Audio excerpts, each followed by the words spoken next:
Aleluia, glória a Deus, aleluia, louvado seja Deus, aleluia. Vamos aqui para o terceiro round do dia. Oração às 3 horas da manhã, o pessoal da nossa igreja.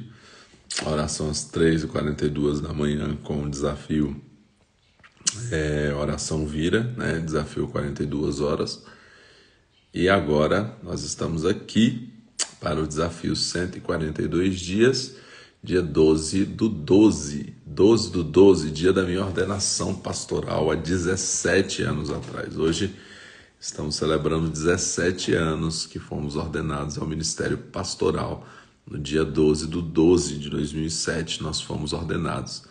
E hoje, 17 anos depois, aqui estou para a glória de Deus, lendo a Bíblia toda em 142 dias, aqui no Instagram, no nosso desafio Josias, no nosso desafio 142 dias.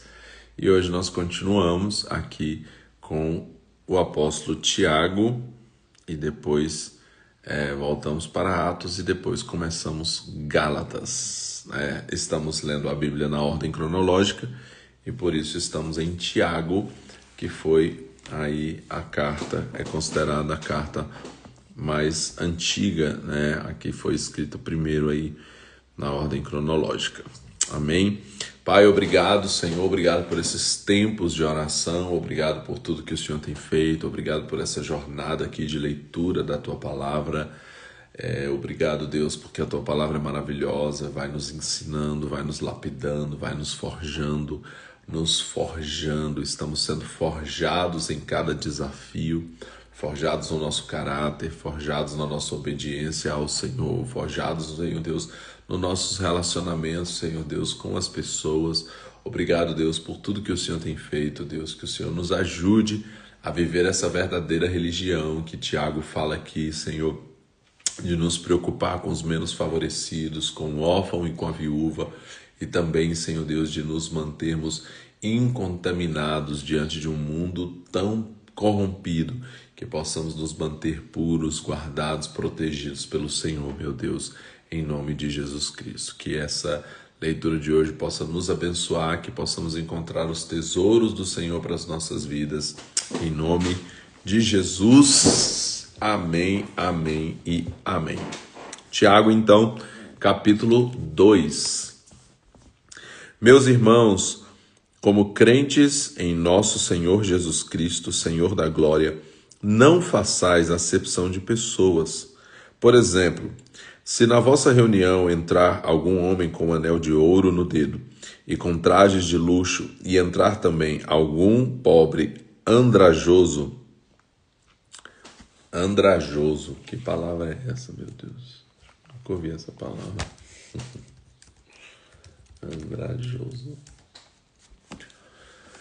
Coberto de andrajo, de trapos, esfarrapado. É isso que significa. Então, e entrados... Peraí. E entrar algum pobre andrajoso, ou seja, esfarrapado. 3. E atentardes para o que tem os trajes de luxo e lhe disserdes, assenta-te aqui em lugar de honra, e disserdes ao pobre, fica aí em pé, ou assenta-te abaixo do estrado dos meus pés, não fazeis distinção entre vós mesmos e não vos tornais juízes movidos de maus pensamentos? Ouvi, meus amados irmãos, não escolheu Deus aos que são pobres aos olhos do mundo, para serem ricos na fé e herdeiros do reino que prometeu aos que o amam. Vós, porém, desonrastes o pobre. Não são os ricos os que vos oprimem e vos arrastam aos tribunais? Não são eles os que blasfemam o bom nome daquele a quem pertenceis? Todavia, se cumprirdes a lei do reino, encontrada na Escritura, amarás o teu próximo como a ti mesmo, fazei bem. Se, porém, fazeis acepção de pessoas, cometeis pecados sendo condenados pela lei como transgressores. Pois qualquer que guardar toda a lei, mas tropeçar em um só ponto, torna-se culpado de todos. Pois aquele que disse não adulterarás, também disse não matarás. Ora, se não adulteras, mas matas, torna-se transgressor da lei. Falai de tal maneira e de tal maneira procedei, como aqueles que hão de ser julgados pela lei da liberdade. Porque o juízo será sem misericórdia para aquele que não usou de misericórdia. A misericórdia triunfa sobre o juízo, né? Como eu falei ontem, nós seguimos aqui apanhando, levando murros na cara, né? Tapas, pontapés, voadoras aqui do livro de Tiago, né? Que o Senhor nos ajude, meu Deus. Verso 14. Meus irmãos, que proveito há se alguém disser que tem fé, mas não tiver obras? Pode essa fé salvá-lo? Se o irmão ou a irmã estiverem nus e tiverem falta de mantimento cotidiano, e algum de vós lhe disser, ide em paz, aquentai-vos e fartai-vos, mas não lhe derdes as coisas necessárias para o corpo, que proveito há nisso? Assim também a fé, se não tiver obras, é morta em si mesma. Alguém, porém, dirá, tu tens fé e eu tenho obras. Mostra-me a tua fé sem as tuas obras, e eu te mostrarei a minha fé pelas minhas obras. Crês tu que Deus é um só? Fazes bem. Os demônios também o creem e estremecem. Queres comprovar, porém, ó homem insensato, que a fé sem obras é inútil? Não foi pelas obras que o nosso pai Abraão foi justificado quando ofereceu sobre o altar o seu filho Isaque, vez que a fé cooperou com as suas obras, e pelas obras a fé foi aperfeiçoada. E se cumpriu a escritura que diz, Abraão creu em Deus, e isso lhe foi creditado para a justiça, e ele foi chamado amigo de Deus. Vedes então que o homem é justificado pelas obras, e não somente pela fé. De igual modo, não foi a meretriz Raabe também justificada pelas obras, quando acolheu os espias e os fez partir por outro caminho? Assim como o corpo sem o espírito está morto, assim também a fé sem obras é morta. Fica a dica aqui de Tiago, né? Não adianta só dizer que crê. A gente precisa ter atitudes que condizem com aquilo que a gente crê. Capítulo 3, Tiago, capítulo 3. Meus irmãos, não sejais muitos de vós mestres, sabendo que receberemos um juízo mais severo. Todos tropeçamos em muitas coisas. Se alguém não tropeça em palavra, esse homem é perfeito e capaz de refrear todo o corpo. Ora, quando pomos freios na boca dos cavalos para que nos obedeçam, conseguimos dirigir todo o seu corpo. Vede também os navios que, sendo tão grandes e levados por impetuosos ventos, como com um pequenino leme, se voltam para onde queira o impulso do timoneiro. Assim também, a língua é um pequeno membro, mas se gaba de grandes coisas. Vede quão grande bosque um tão pequeno fogo incendeia. A língua também é fogo, mundo de iniquidade. Situada entre os nossos membros, ela contamina todo o corpo, inflama o curso da natureza e é, por sua vez, inflamada pelo inferno. Toda espécie de feras, de aves, de répteis e de animais do mar se domina e tem sido domada pelo gênero humano. Se doma, né? Verso 7, repetindo. Toda espécie de feras, de aves, de répteis e de animais do mar se doma e tem sido domada pelo gênero humano. Mas a língua, nenhum homem a pode domar. É mal incontido, está cheia de veneno mortal. Como ela, bendizemos ao Senhor e Pai, e também com ela amaldiçoamos os homens, feitos à semelhança de Deus. Da mesma boca procedem bênção e maldição. Meus irmãos, não convém que isso seja assim. Pode a fonte jorrar do mesmo manancial água doce e água amarga? Meus irmãos, acaso pode uma figueira produzir azeitonas ou uma videira figos? Tampouco pode uma fonte de água salgada dar água doce. Quem entre vós é sábio e entendido? Mostre pelo seu bom procedimento as suas obras em mansidão de sabedoria. Se, porém, tendes em vosso coração amarga inveja e sentimento faccioso, não vos glorieis, nem mintais contra a verdade. Essa não é a sabedoria que vem do alto, mas é terrena, animal e diabólica. Pois onde há inveja e sentimento faccioso, aí há confusão e toda obra má. A sabedoria que vem do alto, porém, é antes de tudo pura, depois pacífica, moderada, tratável, cheia de misericórdia e de bons frutos, sem parcialidade e sem hipocrisia. Ora, o fruto da justiça semeia-se em paz para os que promovem a paz. 4, Tiago capítulo 4. De onde vêm as guerras e contendas entre vós? Não vem disso, dos prazeres que nos vossos membros guerreiam? Cobiçais, mas nada tendes, matais e invejais, mas não podeis obter o que desejais. Combateis e guerreais, nada tendes, porque não pedis. Pedis e não recebeis, porque pedis mal, para o gastardes em vossos prazeres. Adúlteros e adúlteras, não sabeis que a amizade do mundo é inimizade com Deus?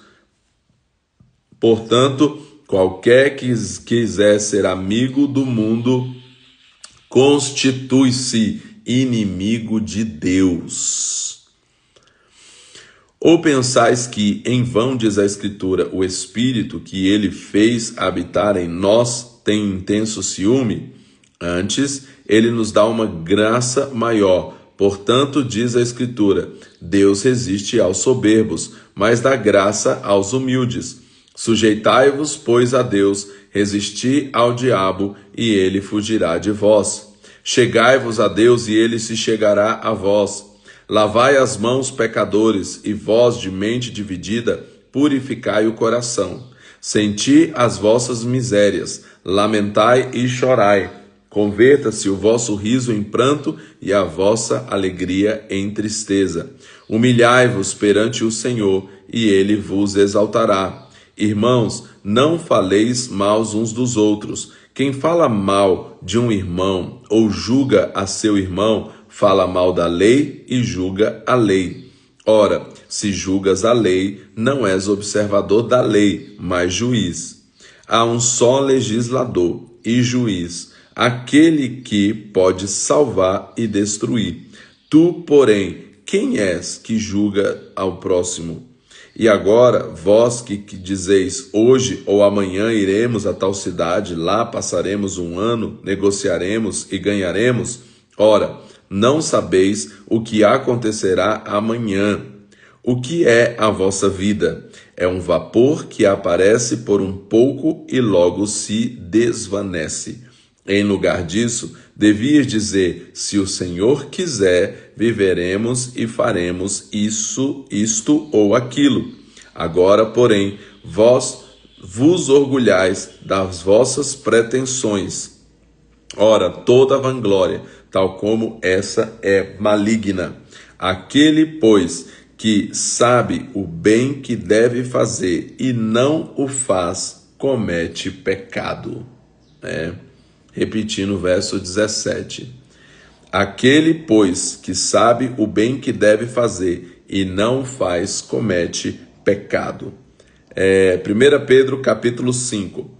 Agora vós, ricos, chorai e pranteai por causa das misérias que sobre vós hão de vir. As vossas riquezas estão apodrecidas, e as vossas vestes estão comidas de traça.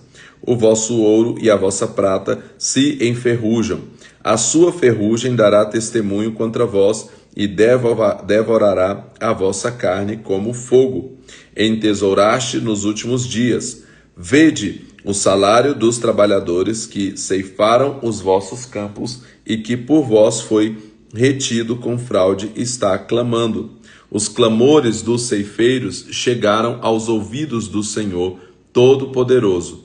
Deliciosamente vivestes sobre a terra e vos deleitastes. Cevastes o vosso coração no dia da matança. Condenastes e mataste o justo que não resistiu a vós. Sede, pois, irmãos, pacientes até a vinda do Senhor. Vede que o lavrador espera o precioso fruto da terra, aguardando-o com paciência até receber as primícias e as últimas chuvas. Sede vós também pacientes e fortalecei o vosso coração, porque a vinda do Senhor está próxima. A vinda do Senhor está próxima. Aqui, tem um pedido de ajuda aqui nos comentários de uma pessoa que diz que está sem nada para comer em casa.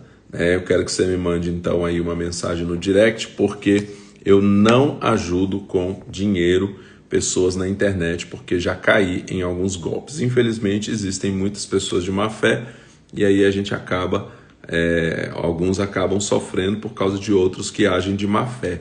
Mas quando as pessoas entram em contato dizendo que está precisando de alimento, eu então pego os seus dados e eu entro em contato com uma igreja próxima a você aí que vai te visitar para levar esse alimento, como já aconteceu. Nós temos pessoas em todos os lugares do Brasil aí que fazem os nossos desafios, então já aconteceu algumas vezes de pessoas que entraram em contato comigo, eu pedi para uma igreja ali que faz o desafio, que tem algum participante do desafio próximo, foi lá, visitou, eu mandei o dinheiro para essa pessoa que eu conheço para levar a cesta, saber se realmente é uma real necessidade, se é alguém que realmente está ali passando por uma circunstância assim, e aí a gente vai ajudar sim, com certeza, dentro dessa realidade. Então me manda aí o seu contato, que a gente vai ver uma igreja próxima a você para te visitar, conhecer a sua realidade, orar por você e também te ajudar a suprir a sua necessidade física aí, porque não é só oração, como o Tiago falou aqui, também precisa suprir essa necessidade, mas também precisa orar para que essa circunstância seja mudada aí na sua vida, porque nós cremos nesse Deus que muda a nossa sorte. Voltando então aqui ao texto,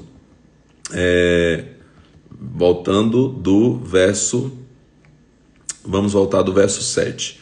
Tiago, capítulo 5, verso 7. Sede, pois, irmãos, pacientes até a vinda do Senhor.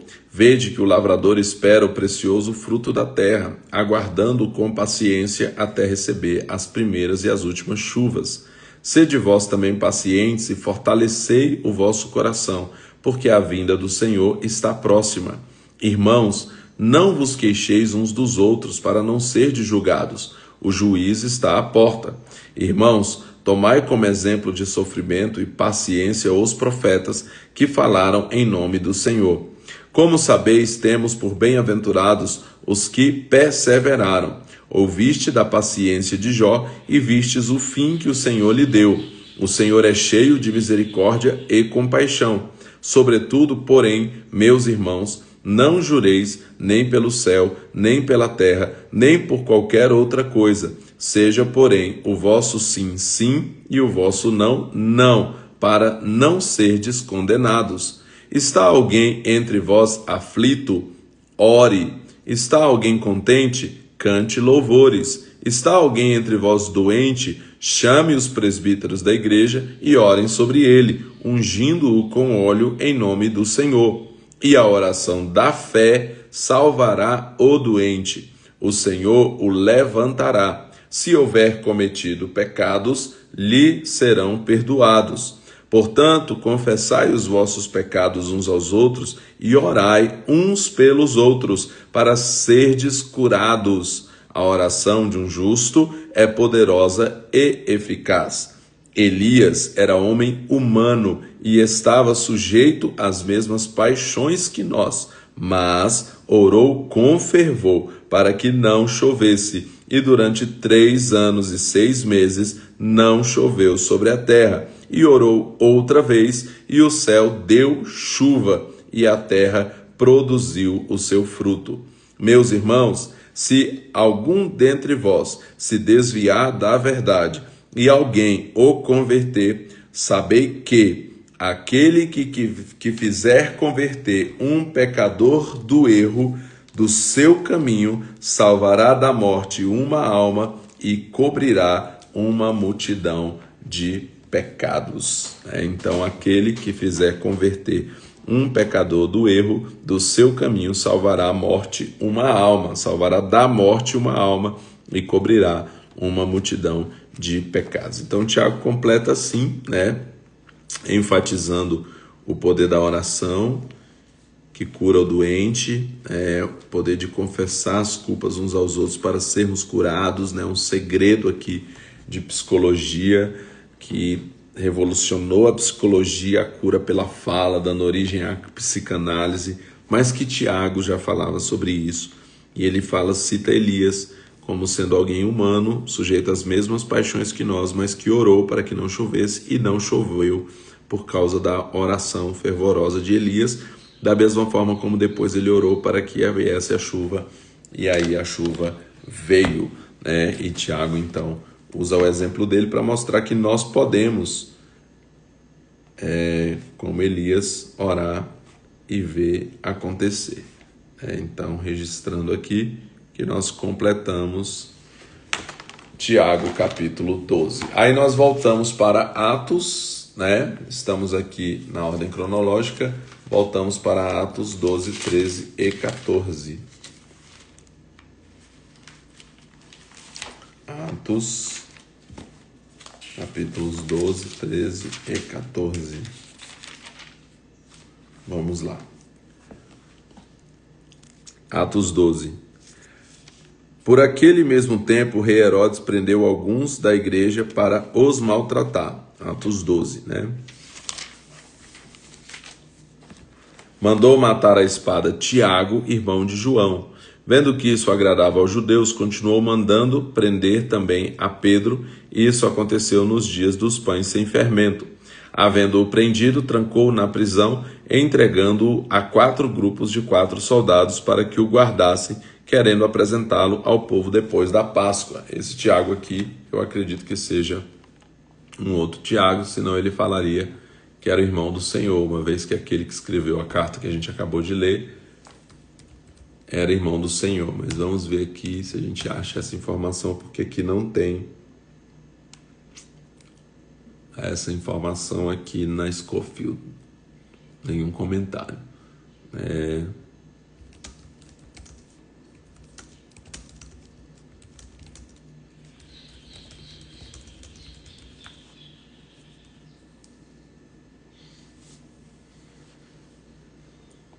Aqui a informação que tem aqui é que não. O autor da epístola de Tiago não é o Tiago de Atos 12, mas sim Tiago, irmão de Jesus, como a gente viu lá, o comentário. Então aqui era outro Tiago, que foi morto à espada aqui na perseguição aos cristãos. Vamos lá. Verso 5. Pedro estava na prisão, mas a igreja fazia contínua oração por ele a Deus. Mais uma vez a importância da oração, Contínua oração a Deus por ele. Na noite anterior ao dia que Herodes estava para apresentá-lo, estava Pedro dormindo entre 2 soldados, preso por 2 algemas, e as sentinelas na porta guardavam a prisão. De repente, apareceu um anjo do Senhor e brilhou uma luz na prisão. Tocando em Pedro no lado, despertou-o dizendo: levanta-te depressa. E caíram-lhe das mãos as algemas. Disse-lhe o anjo: vista-se e calça as tuas sandálias. E ele o fez. Disse-lhe mais: coloca nas costas a tua capa e segue-me. Pedro, saindo, o seguia, e não sabia que era real o que o anjo estava fazendo, mas pensava estar tendo uma visão. Quando passaram a primeira e a segunda guarda, chegaram na porta de ferro que dá para a cidade, a qual se lhes abriu sozinha. Tendo saído, percorreram uma rua e logo o anjo se afastou dele. Pedro, voltando a si, disse: Agora sei verdadeiramente que o Senhor enviou o seu anjo e me livrou da mão de Herodes e de tudo o que esperava o povo judeu. Depois de perceber isso, foi até a casa de Maria, mãe de João, que tinha por sobrenome Marcos, onde muitos se encontravam reunidos e oravam. Batendo Pedro na porta do pátio, uma criada chamada Rode saiu para atender. Conhecendo a voz de Pedro, de alegria não abriu a porta, mas correndo para dentro anunciou que Pedro estava à porta. Disseram-lhe: Estás fora de ti. Mas ela afirmava que era verdade. Então disseram: É o seu anjo. Pedro, porém, continuava a bater, e quando abriram, viram-no e se espantaram. Sinalizando-lhes ele com a mão para que se calassem, contou-lhes como o Senhor o tirara da prisão, e disse: Contai isso a Tiago e aos irmãos. Então partiu para outro lugar. De manhã houve grande alvoroço entre os soldados sobre o que teria acontecido a Pedro. Quando Herodes procurou e não o achou, interrogou os guardas e mandou que fossem executados. Partindo da Judéia para Cesareia, ficou ali durante um tempo. Ele estava irritado com os de Tiro e de Sidom. Esses, vindo de comum acordo até ele e obtendo a amizade de Blasto, camareiro do rei, pediam paz porque o seu país dependia do país do rei. No dia marcado, vestindo Herodes as vestes reais, estava assentado no trono e lhes falava. E o povo exclamava: É a voz de Deus e não de homem. No mesmo instante, o anjo do Senhor feriu-o, porque não deu glória a Deus, e comido por vermes, morreu. A palavra de Deus, porém, crescia e se espalhava. Barnabé e Saulo, havendo terminado aquela missão, voltaram de Jerusalém, levando consigo João, que tem por sobrenome Marcos. E que eu já comentei sobre esse João Marcos aqui, que é o provável autor do Evangelho de Marcos. Atos capítulo 13. Na igreja de Antioquia havia alguns profetas e mestres, a saber, Barnabé e Simeão, chamado Níger, Lúcio de Cirene, Manaém, que fora criado com Herodes, o tetrarca, e Saulo. Servindo eles ao Senhor e jejuando, disse o Espírito Santo: Separai-me Barnabé e Saulo para a obra a que os tenho chamado. Então, depois de jejuarem e orarem, impuseram sobre eles as mãos e os enviaram. Assim, esses, enviados pelo Espírito Santo, desceram a Seleucia e dali navegaram para Chipre. Chegando a Salamina, pregaram a palavra de Deus nas sinagogas dos judeus e tinham também João como auxiliar. Havendo atravessado a ilha toda até Pafos, encontraram certo judeu mágico, falso profeta, chamado Bar-Jesus, o qual estava com o procônsul Sérgio Paulo, homem prudente. Esse, chamando Barnabé e Saulo, queria muito ouvir a palavra de Deus. Resistia-lhes, porém, Elimas, o encantador, assim se interpreta o seu nome, procurando desviar da fé o procônsul.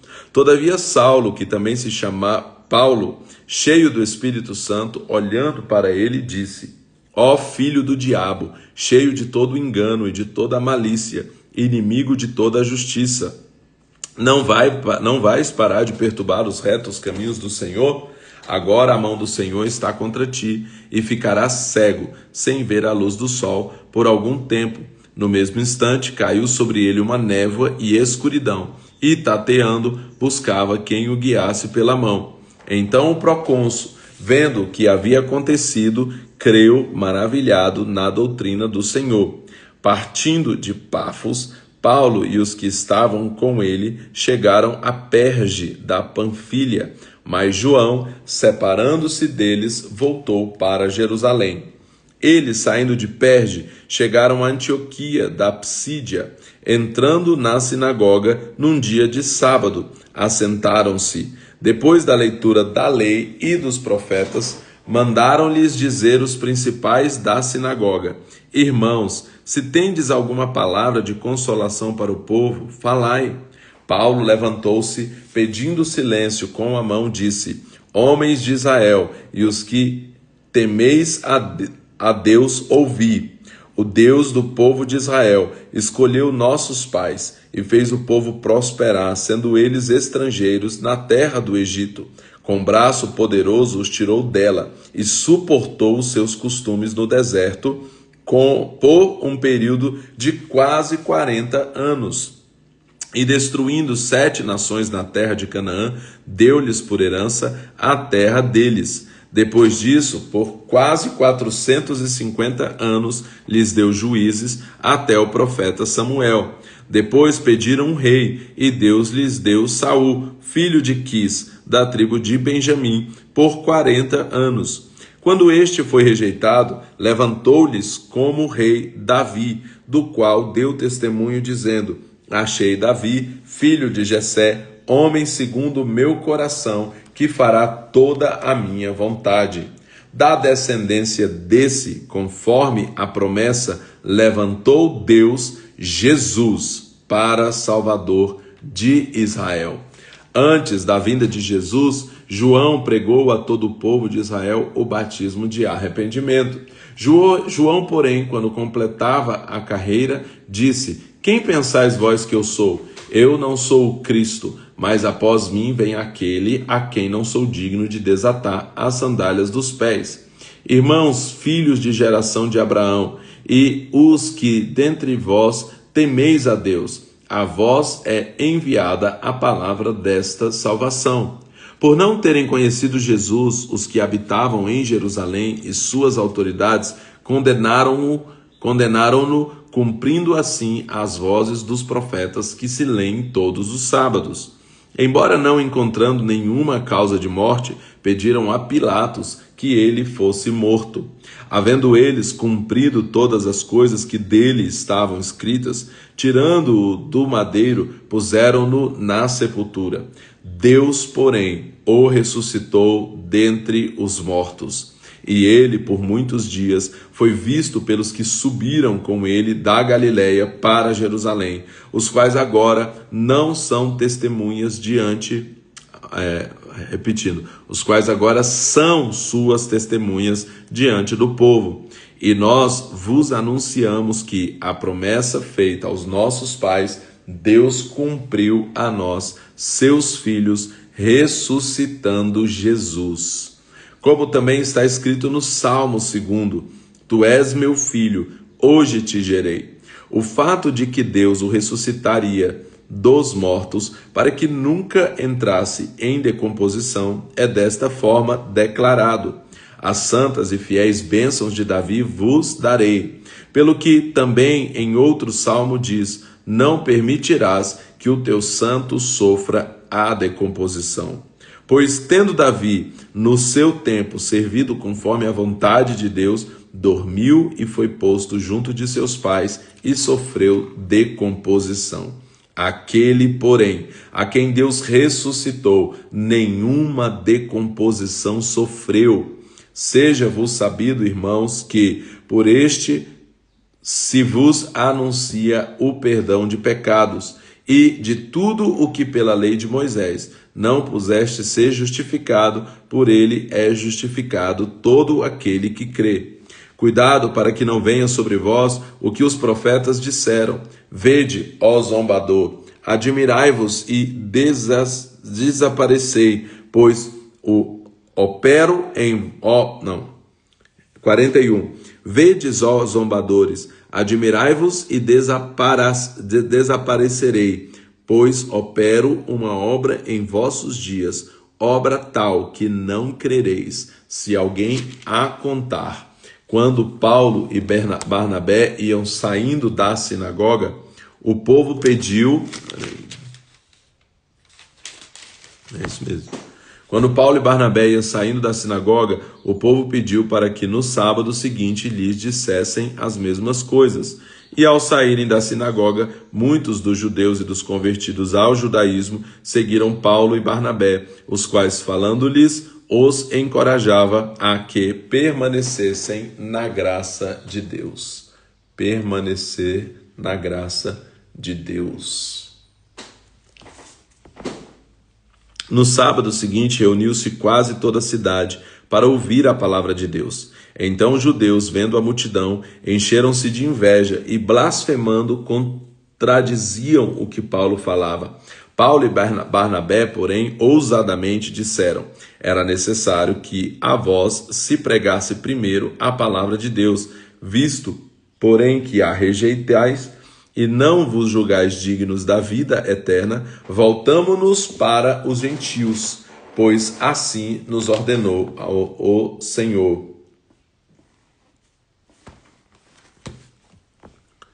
Eu te fiz luz para os gentios, a fim de que sejas para a salvação até os confins da terra.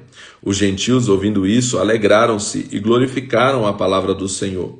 E creram todos os que haviam sido destinados para a vida eterna. E a palavra do Senhor se espalhava por toda aquela região. Os judeus, porém, incitavam algumas mulheres piedosas, de alta posição, e os principais da cidade, e perseguiram Paulo e Barnabé e os expulsaram da sua região.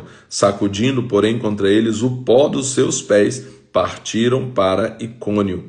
Os discípulos estavam cheios de alegria e do Espírito Santo.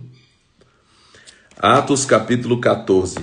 Em Icônio entraram junto na sinagoga dos judeus e falaram de tal modo que creu grande multidão, tanto de judeus como de gregos. Os judeus, porém, incrédulos, incitaram e irritaram os ânimos dos gentios contra os irmãos. Assim passaram muito tempo falando corajosamente acerca do Senhor, o qual confirmava a palavra da sua graça, permitindo que pelas mãos de Paulo e Barnabé se fizessem sinais e maravilhas. Dividiu-se o povo da cidade, uns eram pelos judeus e outros pelos apóstolos. Havendo um motim tanto dos judeus como dos gentios, como os seus principais, para os maltratarem e apedrejarem. Sabendo eles, fugiram para Listra e Derbe, cidades da Licaônia e arredores, e ali pregavam o evangelho. Encontrava-se assentado em Listra certo homem aleijado dos pés, coxo desde o nascimento, o qual nunca tinha andado. Este ouvia falar Paulo, que olhando para ele e vendo que tinha fé para ser curado, disse em alta voz: levanta-te direito sobre teus pés. E ele saltou e andava. Vendo as multidões o que Paulo fizera, levantaram a sua voz, dizendo na língua licaônica: fizeram-se os deuses semelhantes aos homens e desceram até nós. Chamavam Júpiter a Barnabé e Mercúrio a Paulo, porque este era o que falava. O sacerdote de Júpiter, cujo templo estava em frente da cidade, trazendo à porta touros e iguarias, queria com a multidão oferecer sacrifício. Ouvindo isso, os apóstolos Barnabé e Paulo rasgaram as suas roupas e correram para o meio da multidão, clamando: Senhores, por que fazeis essas coisas? Nós também somos homens como vós, sujeitos às mesmas paixões, e vos anunciamos que vos convertais dessas vaidades ao Deus vivo, que fez o céu, a terra, o mar e tudo o que neles há, o qual nos tempos passados deixou andar todas as nações em seus próprios caminhos. Contudo, não deixou de dar testemunho de si mesmo. Ele mostrou misericórdia, dando-vos chuvas do céu e colheita em sua própria estação, enchendo de mantimento e de alegria os vossos corações. Dizendo isso com dificuldade, impediram que as multidões lhe oferecessem sacrifícios.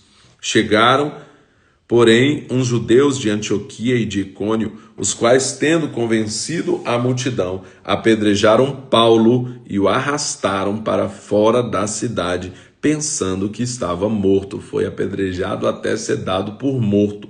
Os discípulos, porém, se ajuntaram em volta de Paulo, e ele se levantou e entrou na cidade. No dia seguinte, partiu com Barnabé para Derbe.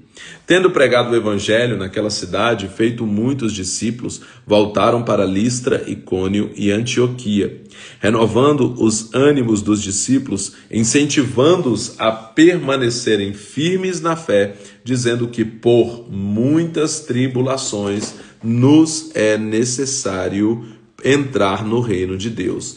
E havendo-lhes por comum consentimento eleito presbíteros em cada igreja, com oração e jejuns, encomendaram-nos ao Senhor em quem haviam crido. Passado depois pela Pisídia, chegaram a Panfília. Tendo pregado a palavra em Perge, desceram a Atália, e dali navegaram para Antioquia, onde tinham sido confiados à graça de Deus para a obra que acabavam de cumprir. Quando chegaram e reuniram a igreja, relataram quão grandes coisas Deus fizera por eles e como abrira a porta da fé aos gentios. E permaneceram ali por muito tempo com os discípulos. Então hoje nós vamos até aqui em Atos, mas vamos ler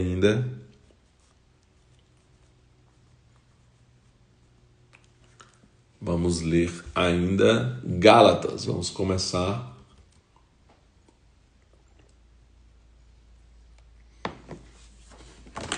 Gálatas, das cartas de Paulo. Essa é a mais antiga e por isso nós lemos ela primeiro, né? Aqui na ordem que está na Bíblia vem por ordem de tamanho, né? Romanos, depois Coríntios, mas aqui na ordem cronológica nós temos Gálatas como a carta que Paulo escreveu primeiro, a mais antiga das cartas de Paulo. Tiago é a mais antiga de todas as cartas e Gálatas a mais antiga de Paulo. Gálatas. A epístola de Gálatas destina-se a um grupo de igrejas na Galácia que estava localizada no centro da região onde hoje se encontra a Turquia. Os primeiros habitantes eram os frígios, cuja religião prestava culto à natureza. Nessas cidades viviam muitos judeus. Os gálatas eram conhecidos por sua impetuosidade, inconstância e amor às coisas novas e que despertavam a curiosidade. Paulo visitou a Galácia em sua primeira viagem missionária.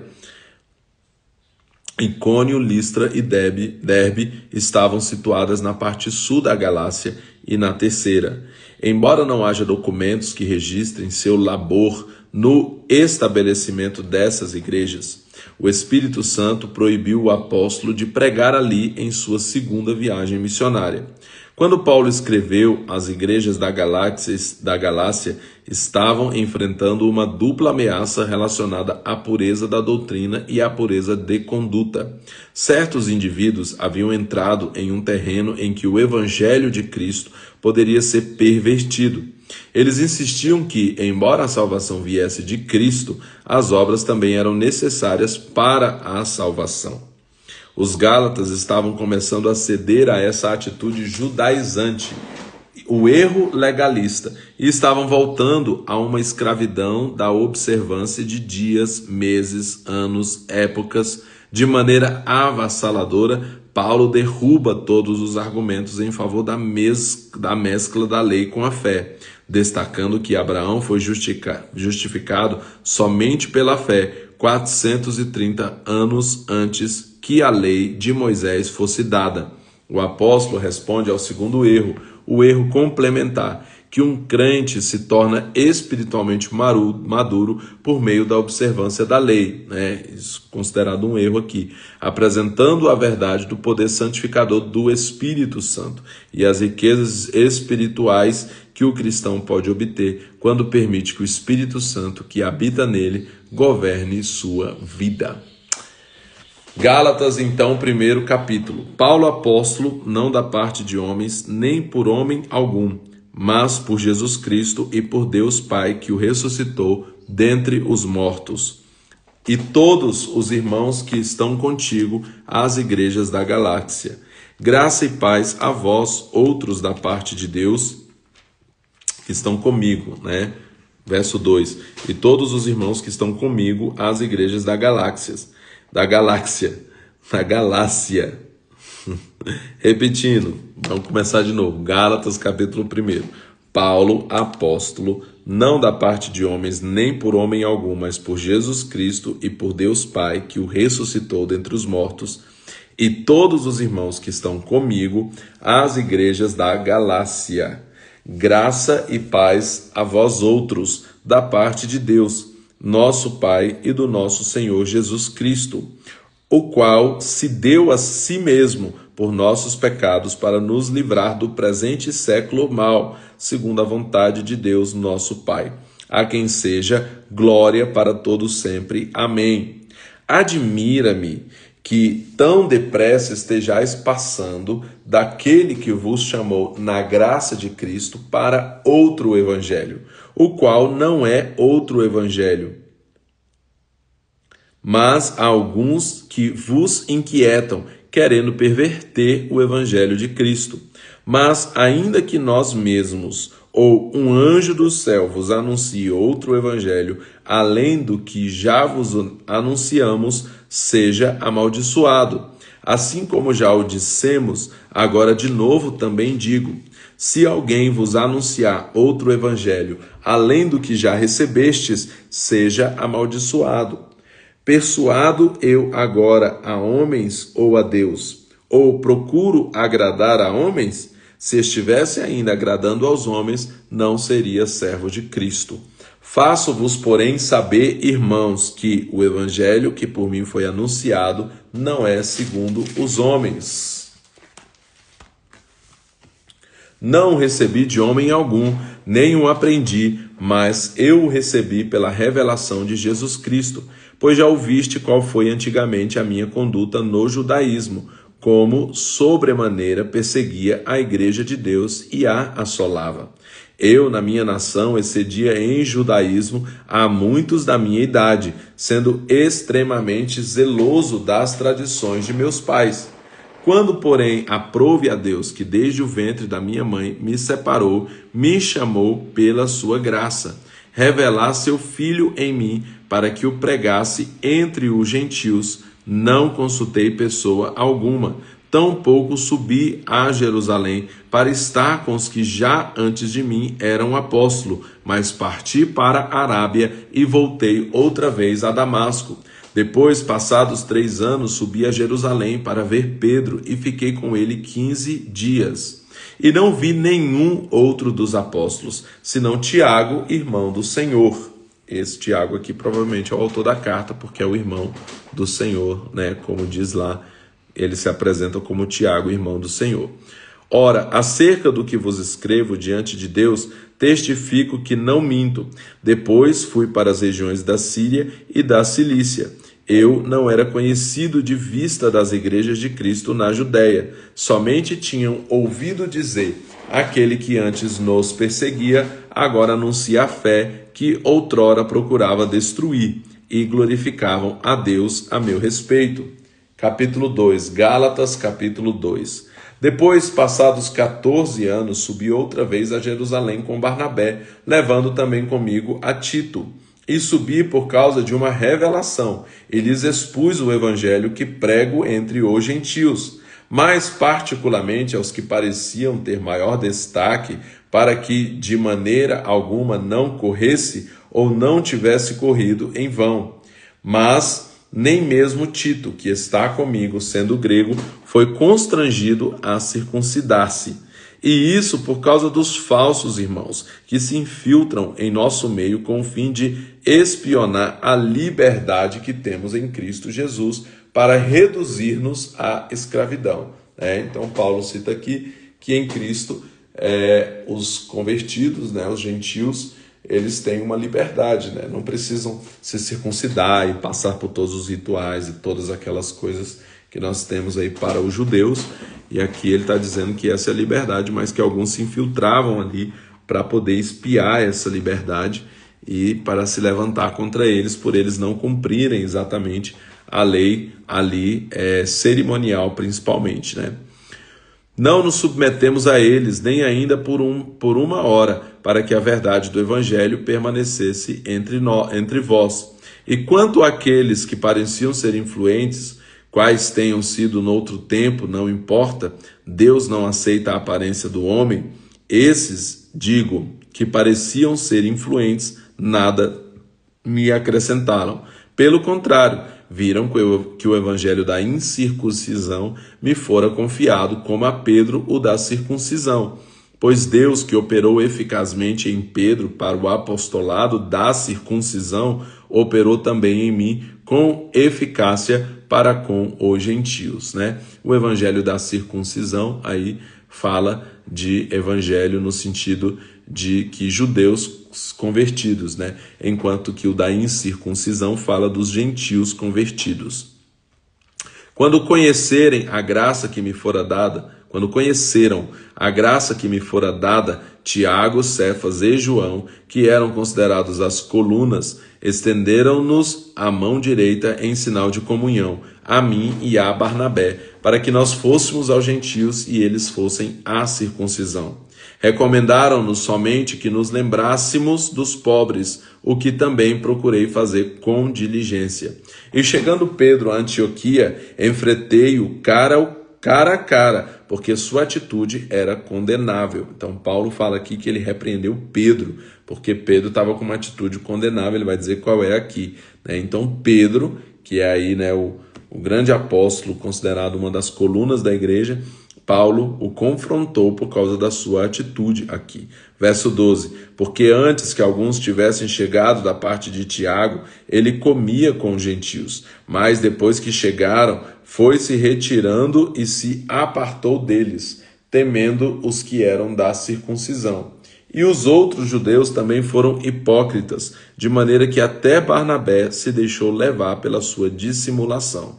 Quando, porém, vi que não andavam corretamente conforme a verdade do Evangelho, disse a Pedro, na presença de todos, se tu, sendo judeu, vive como os gentios e não como judeu, por que obriga os gentios a viverem como judeus? Nós que somos judeus por natureza e não pecadores dentre os gentios, sabemos que o homem não é justificado pelas obras da lei, mas pela fé em Jesus Cristo. Também temos crido em Jesus Cristo para sermos justificados pela fé em Cristo e não pelas obras da lei, porque pelas obras da lei ninguém será justificado. Se nós que procuramos ser justificados em Cristo, fomos nós mesmos também achados pecadores, é Cristo ministro do pecado? De maneira nenhuma. Se torno a edificar aquilo que destruí, constituo-me a mim mesmo transgressor, pois eu pela lei estou morto para a lei, a fim de viver para Deus. Estou crucificado com Cristo, e já não vivo eu, mas Cristo vive em mim. A vida que agora vivo no corpo, vivo-a na fé do Filho de Deus, na fé do Filho de Deus que me amou e a si mesmo se entregou por mim. Não anulo a graça de Deus, pois se a justiça provém da lei, segue-se que Cristo morreu em vão. Então Paulo se posiciona aqui, lembrando que o fato dele dizer que nós somos justificados pela fé e não pelas obras, não invalida as obras, né? Apenas está colocando as obras no sentido de que elas devem ser a consequência de uma vida cristã, de uma vida de alguém que creu, e não são dessas obras que Paulo está falando aqui. A gente precisa ficar bem claro de que obras que ele está falando aqui. Ele está falando das obras da lei cerimonial, ele está falando de circuncisão, ele está falando de guarda de sábado, ele está falando de coisas que eram cerimoniais ali, né? E que os judeus observavam, e ele está dizendo que aqueles que são gentios e que se converteram, eles não precisam seguir todos aqueles rituais e andar daquela forma como os judeus andavam, para que então sejam salvos. Não, eles só precisam realmente crer em Jesus e serão salvos. Até Jesus, era possível que um judeu se tornasse que um gentil se tornasse um judeu.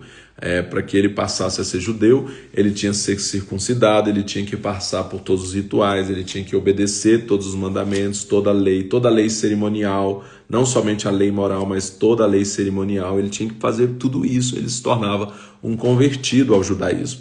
Mas a partir de Cristo, Paulo está dizendo que Cristo nos torna esses judeus, nos torna participantes ali da herança de Abraão, né? Somos aceitos por Deus, ainda que a gente não cumpra isso, porque na verdade é pela fé, né? Então, pela fé é que nós nos tornamos participantes. Então, em nenhum momento Gálatas está invalidando aqui que você tenha a prática de boas obras, né? Que Tiago acabou de enfatizar no que a gente leu. Na verdade, ele só está reafirmando que nós não somos salvos por essas obras, nós somos salvos por causa de Jesus, é Jesus quem nos salva. E as obras, elas serão aquelas que devem ser, porque a circuncisão não precisa mais, e aqueles rituais todos da lei cerimonial não precisam mais ser cumpridos por nós que somos gentios convertidos. Mas que as boas obras, que são na verdade a obediência aos mandamentos, que é tudo aquilo que Paulo vai dizer em todas as suas cartas. Essa é a primeira carta que ele escreveu. Em todas as outras cartas ele vai dando orientações para a igreja de como deve se proceder aquele que foi salvo. Então aqui é sobre não confundir, vocês não são salvos pelo cumprimento dessa lei cerimonial. Mas nas outras cartas Paulo vai dizer, mas vocês são salvos pelas obras, não pelas obras para que não se glorie mais, para andar nas boas obras que vocês foram preparados. E isso vai ficando claro quando a gente lê, inclusive, na ordem cronológica e entende o contexto de cada carta. Cada carta foi escrita para uma necessidade local e claro que se aplica a nós também, mas é importante saber o contexto de que cada carta dessa foi escrita, né? E aí a gente vai comentando isso à medida que a gente for lendo. Amém? Então estamos aqui aprendendo, encontrando os tesouros da palavra, trazendo para as nossas vidas e reafirmando aquilo que Paulo reafirmou aqui e que ele se posicionou sobre isso. Nós somos convertidos em Cristo Jesus, somos salvos não pela circuncisão, não pelo cumprimento, né, da lei cerimonial, de todos os rituais ou da lei, não, nós somos salvos por Jesus. Jesus morreu, deu a sua vida para que todo aquele que nele crê não pereça, mas tenha vida eterna. E a todos quanto receberam, deu-lhes o poder de serem feitos filhos de Deus. Somos filhos de Deus. E como filhos, vamos andar nas boas obras que Deus preparou para que andássemos nela. Deus abençoe a sua vida e amanhã nós voltamos aqui também, mais uma vez, para a nossa leitura. Em nome de Jesus. Deus te abençoe e até amanhã.